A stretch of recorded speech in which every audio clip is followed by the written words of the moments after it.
ഒരു വായനാ ദിനം കൂടി വന്നെത്തി. കേരളത്തിലെ ലൈബ്രറി പ്രസ്ഥാനത്തിന്റെ പിതാവ് എന്നറിയപ്പെടുന്ന ശ്രീ PN പണിക്കരുടെ ഓർമ്മദിനമായ ജൂൺ 19 വായനാ ദിനമായി ആചരിക്കുന്നത്. അദ്ദേഹം മുൻകൈയെടുത്ത് 1926 നീലംപേരൂരിൽ സ്ഥാപിച്ച സനാതന ധർമ്മ വായനശാലയാണ് കേരളത്തിലെ ആദ്യ വായനശാലയായി അറിയപ്പെടുന്നത്.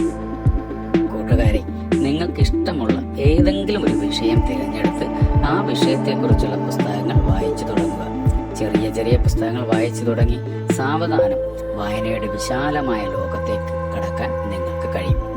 പ്രശസ്ത അമേരിക്കൻ നോവലിസ്റ്റായ ജോർജ് മാർട്ടിൻ പറഞ്ഞതുപോലെ, ഒരു വായനക്കാരൻ മരിക്കുന്നതിന് മുമ്പ് 1000 തവണ ജീവിക്കുന്നു.